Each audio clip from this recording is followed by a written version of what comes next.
Hey everyone.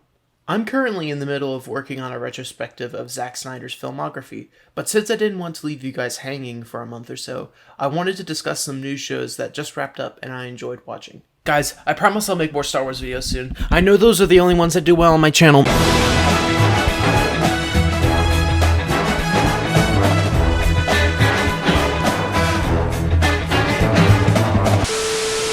The Falcon and the Winter Soldier ended up being a lot better than I was expecting. The initial trailers and premise didn't interest me that much, but the show ended up winning me over. I appreciate that Marvel is using these shows to flesh out characters who have been sidelined in the movies, because these two have mainly been plucky sidekicks in the films that they've appeared in. Sam had the strongest arc out of all the characters in the show. I like that he is initially hesitant of becoming the new Cap, but eventually steps up and accepts the mantle after becoming aware of the importance of having a black man be Captain America. Him and Bucky also have a good dynamic in the show as well. I think it's cool to see these characters who haven't exactly been on the best of terms in the MCU slowly become friends over the course of this show. Isaiah was a good inclusion in the show that was in line with its themes, and while his story got a pretty conclusive ending, I hope we see more of him in the future. Zemo was good in the series as well, and I'm glad they didn't kill him off and kept his motivations in line with his story from Civil War. I also think the show's villains were handled pretty competently for the most part. Carly was done really well in my opinion, and I think that the show did a good job making her motivations be sympathetic without losing sight of the fact that she's the main villain. I'm pretty neutral towards Sharon's reveal as the power broker. I forget that she's even a character in the MCU, so I'm glad that she's got something now at least. Unfortunately, I think that the aspects of the show that drop the ball are worse than those in WandaVision. Congratulations. You suck. I think the biggest of these is Bucky, who starts out the show with pretty strong motivations and compelling drama about not being able to readjust to society. But that slowly peters out over the course of the show until it comes up briefly at the end. However, some people I've talked to were able to see an arc for him, so maybe that's just a personal thing. I also think the show dropped the ball pretty hard in regards to John Walker.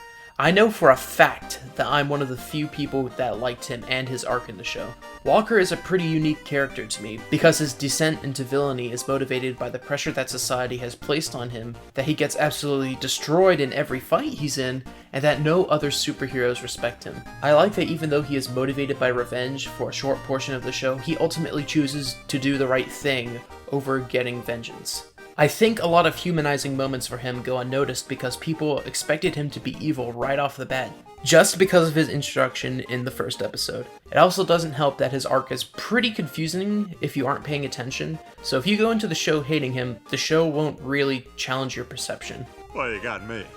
By all accounts, it doesn't make sense. Also, it goes without saying, but if you harassed Wyatt Russell because you didn't like the fictional character he portrayed, go yourself. To round this part off, I think the biggest thing holding the show back is its core audience and the Marvel brand. The show's commentary on race and global politics is one of the main themes of the show, and to me they're the strongest elements of it. But the fact of the matter is that the MCU can only go so far into this without unsettling a large demographic of the fan base who complain about anything being the slightest bit political. It doesn't help that despite the fact that this show is given the equivalent to an R rating, it still feels like a typical PG-13 Marvel flick. This show can have serious scenes about Isaiah's exploitation by the American military or Sam being racially profiled by cops, but it has to imply that Walker is killing someone with his shield by putting ketchup on it. Now, if only there was a superhero show that could not only tackle complex ideas, but also deal with violence competently. Wow, that was fast. I had heard of Invincible in passing, but I had never checked it out before the show was announced. However, after checking out the trailer, I was intrigued by it, especially because I enjoyed Amazon's take on The Boys.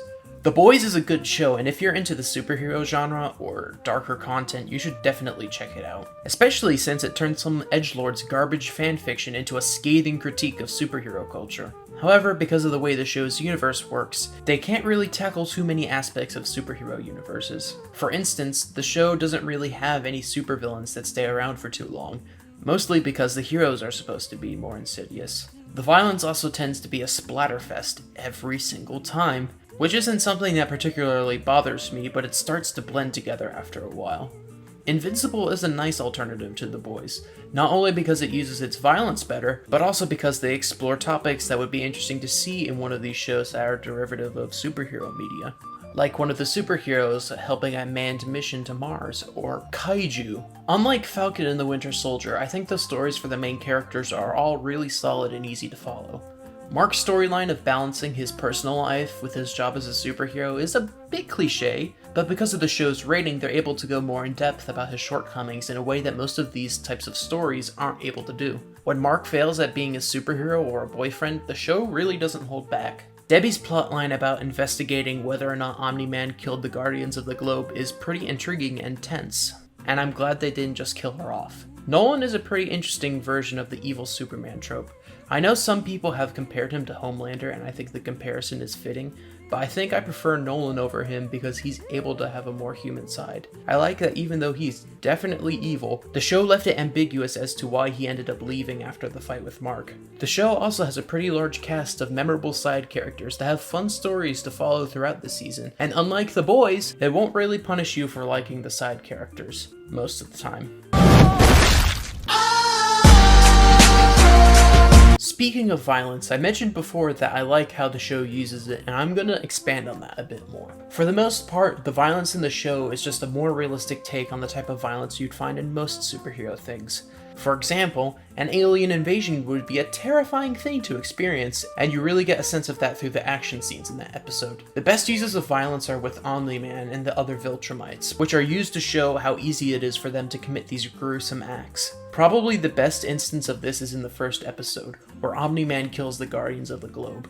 The scene is intense and horrifying, and what emphasizes the weight of the scene the most is that after the Red Rush's death, the music cuts out and the whole fight scene takes place in silence. Some of the other scenes aren't as effective, like when Omni-Man is devastating a planet while they play a song over it.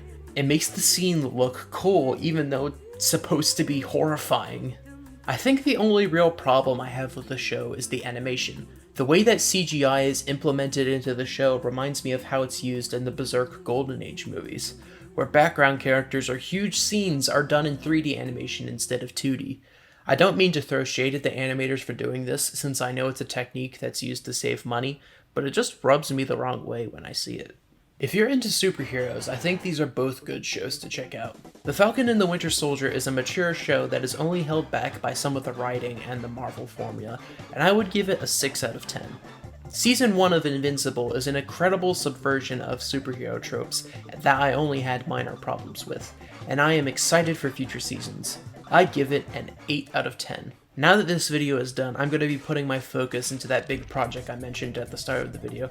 It's going to take a while to come out, so in the meantime I'm going to try and put out smaller videos like this. If you want some more content to tide you over until the next upload, I guest starred on a podcast called Hayden's Entertainment Hour, where we talked about Falcon and the Winter Soldier in more depth. Earlier this year, we talked about Wonder Woman 84 and Soul, if you want to check out that episode as well. I'll leave links to both in the description down below if you're interested in checking them out. Thanks for your support, and I'll see you all in the next video.